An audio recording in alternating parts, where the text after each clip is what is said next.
자, 우리 회사에 사원이 있죠? 영혼을 소중히 여기며, 사람은 육이 있다고 그랬죠? 그럼 왜 육을 빼버렸을까요? 육은 소중히 여기라고 안 해도 다 소중하게 여기고 있어. 전부 다 포커스를 육에다만 맞추고 있어. 그래서 영과 혼을 소중히 좀 여겨야 균형이 맞는 거야. 이 영과 혼을 소중히 여긴다는 것은 사람을 수단으로 삼지 않겠다. 사람을 목적으로 삼겠다. 지금까지는 기업의 개념이 조금 달랐어요. 기업을 위해 가지고 사람이 희생하는, 사람이 수단이 되고 기업이 목적이 되는 그런 컨셉이었어요. 이 영과 혼을 소중히 여긴다는 것은 사람을 수단으로 삼지 않겠다. 애터미라는 것은 영혼을 위한 수단이에요. 애터미가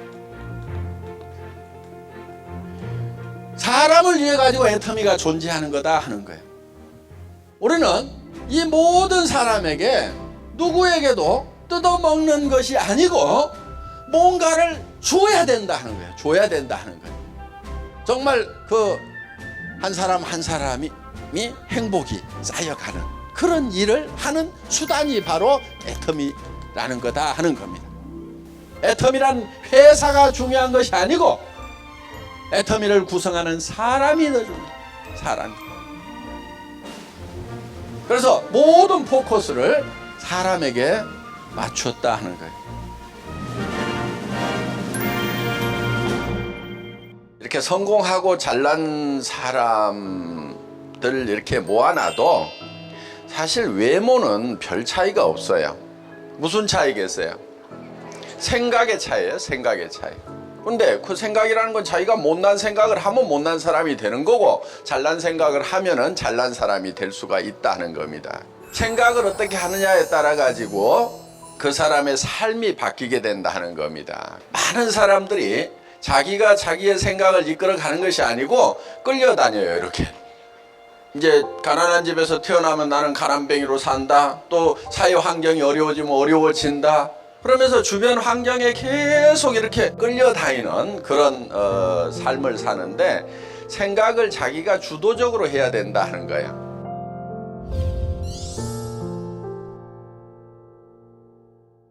이 생각이라는 게 엄청난 능력을 가지고 있어요. 그래서 이 생각을 할 수 있다는 것은 새로운 것을 창출해낼 수 있는 능력을 얘기한다 하는 겁니다. 창조가 어디에서 이루어지겠어요? 전부 생각에서 이루어지는 거예요. 창조, 경제, 창조하는 것들은 머릿속에서 무엇을 생각해 내느냐 하는 거예요. 그게 다 생각의 결과란 말이에요. 그러면은 내 미래의 모습을 누가 창조해 내야 되냐면 내가 창조해 내야 되는 거예요. 그거는 자식이 해줄 수도 없고 남편이 해줄 수도 없고 부인이 해줄 수도 없고 부모가 해줄 수도 없어요. 각자가 해야 된단 말이에요. 그럼 이 머릿속에서 내가 살고 싶은 삶이 어떤 건지에 대해서 여러분들이 그려내야 돼요. 그걸 어떤 것을 그리느냐에 따라 가지고 달라지게 된다 하는 거예요. 예를 들면 이런 거예요.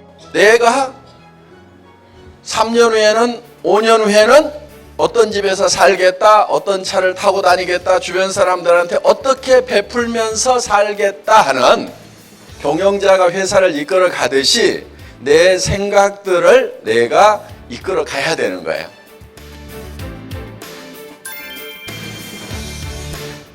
이거를 그려 가지고 어디에 서 있어야 되냐면은 그려진 미래의 나의 모습 위에 서 있어야 돼요. 그게 믿음에 굳게 서는 거예요. 그 믿음에 굳게 선다고 하는 것은, 믿음이라는 것은 보이는 걸 믿는다고 하지 않아요. 성경에도 보면은 누가 보이는 것을 믿는다 하리요 이렇게 돼 있어요. 안 보이는 걸 믿는 거예요. 안 보이는 거. 그러니까 믿음이라는 것은 안 보이는 걸 믿는다고 그랬죠. 그럼 안 보이는 것은 나의 미래의 모습은 안 보이죠. 그 미래의 모습 위에 굳게 서 있어야 된다 하는 거예요. 그게 믿음에 굳게 선다는 거예요. 그런데 여기 있을 때까지는 거기에 있다가 나가는 순간에 현실로 팍 돌아와 버려요.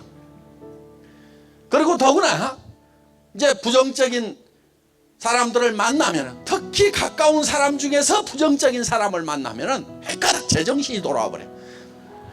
제정신으로 돌아오면 안 된단 말이에요. 그 안 보이는, 지금은 안 보이는 그 위에 굳게 서가지고 그거를 주변 사람들한테 보여줘야 돼. 자꾸 보여줘야 돼.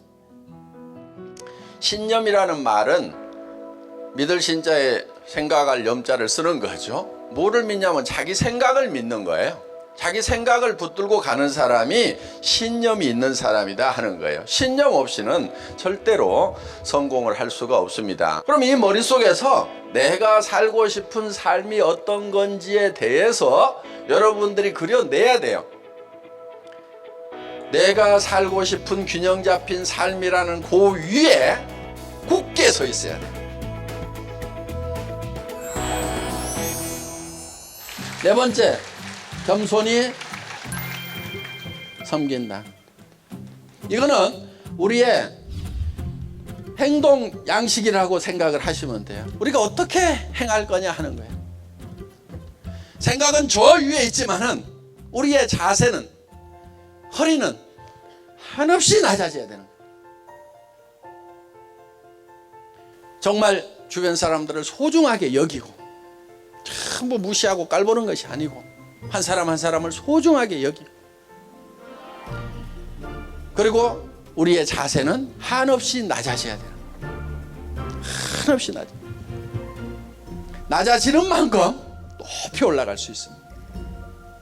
마치 용수철을 많이 누르면 더 많이 튀어오를 수 있듯이 우리는 낮아지는 만큼 높이 올라갈 수가 있다. 높은 사람들 만나면 높은 사람들하고도 격의 없이 얘기를 할 수가 있고, 낮은 데 처했을 때는 낮은 사람들하고도 격의 없이 얘기를 할 수 있는 이 폭이 넓은 사람이, 이게 큰 사람이라고. 여기 왕년에 한가락 하셨던 분들 계급장 좀 떼세요. 왕년에 내가 한가락을 했는데 이러는 분들이 참 이 일을 하면서 굉장히 힘들어 하십니다. 그거는 자기가 자기를 극복을 못해서 그러는 거예요. 인품이라는 것은요, 낮은 데 처하나 높은 데 처하나 온갖 비결을 알아야 인품이에요. 우리의 모든 행동 양식의 기본은 낮아지는 데 있습니다. 겸손히 섬기는 데 있습니다. 계급장이 있더라도 내가 얼만큼 낮아지느냐, 그 계급장이 내가 낮아진다고 해서 없어지는 게 아니에요. 진짜 높은 사람인데 겸손하면 존경을 받을 수 있어요. 겸손히 섬기는 게 굉장히 중요합니다. 우리가 일하는 것은 다 겸손히 섬기는 거예요.